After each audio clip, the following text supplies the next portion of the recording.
Assalamualaikum dan salam sejahtera kepada semua murid tahun 2. Hari ini kita akan sambung kemahiran mengukur dan menggunakan nombor. Masih di bawah kemahiran saintifik.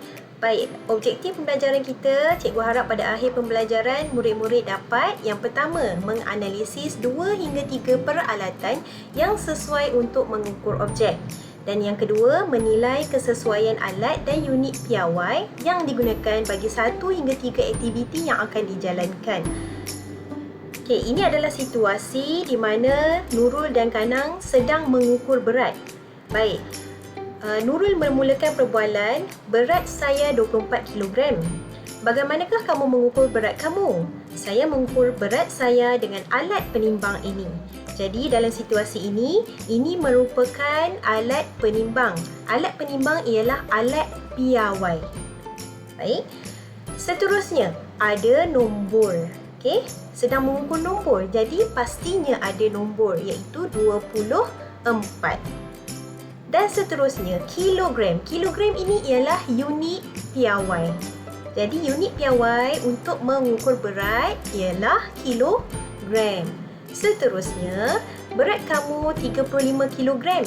Kamu lebih berat daripada saya. Walaupun umur kita sama, tetapi berat kita berbeza. Jadi, walaupun umur mereka sama, berat mereka adalah berbeza. Kanang lebih berat daripada Nurul. Jadi, Nurul dan Kanang mengukur berat badan mereka dengan menggunakan alat piawai yang sesuai. Jadi, mereka ingin maklumkan bahawa menggunakan alat penimbang yang betul untuk mengukur berat.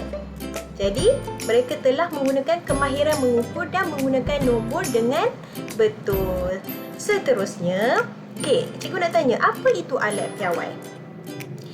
Alat piawai ialah alat yang menggunakan nombor. Alat ini memberi bacaan yang tepat dan seragam.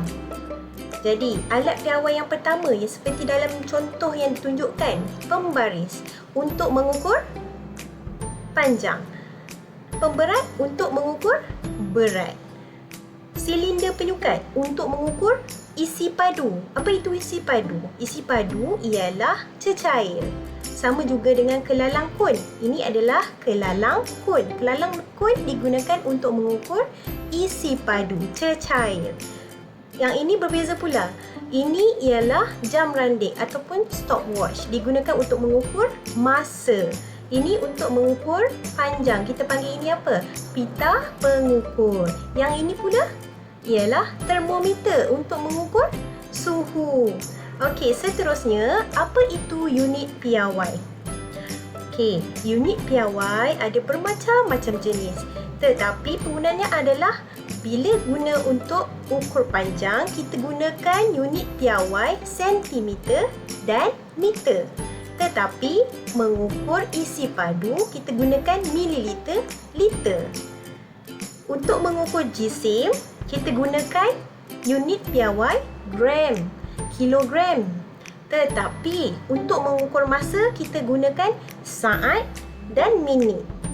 Baik, seterusnya cikgu sediakan. Cikgu nak awak cuba tengok kuis ni dan cuba jawab. Terdapat 6 permainan dalam game ini: panjang, isi padu, suhu, jisim, luas dan masa. Untuk hari ini kita cuba 5 permainan. Yang pertama, panjang. Antara objek berikut, yang manakah alat yang tepat untuk mengukur panjang pensel? A. Termometer, B. Penimbang, C. Pembaris. Untuk ukur panjang pensel, kita menggunakan pembaris. Ya, betul. Kita cuba permainan seterusnya. Isi padu. Apakah unit piawai yang tepat untuk mengukur isi padu air dalam bikar ini? A. Saat, B. Mililiter, C. Gram. Untuk ukur isi padu, kita menggunakan unit mililiter. Ya, betul. Seterusnya, permainan yang ketiga iaitu suhu. Berdasarkan gambar berikut, yang manakah alat untuk mengukur suhu badan manusia? A. Termometer, D. Pita pengukur, C. Silinder penyukat dan D. Jam randik. Pilihan jawapan anda? Kita cuba termometer. Ya, betul. Kita cuba. Okey. Seterusnya kita sambung dengan macam mana kita nak mengukur. Okey, rajah di bawah menunjukkan ketinggian anak pokok pada hari ke-3 dan hari ke-15. Jadi, apakah unit piawai yang digunakan untuk mengukur ketinggian anak pokok ini? Okey, awak cuba tengok unit piawai yang digunakan. Soalan ini akan cikgu letak dalam Google Form. Nanti awak perlu jawab semua soalan dalam Google Form yang cikgu sediakan.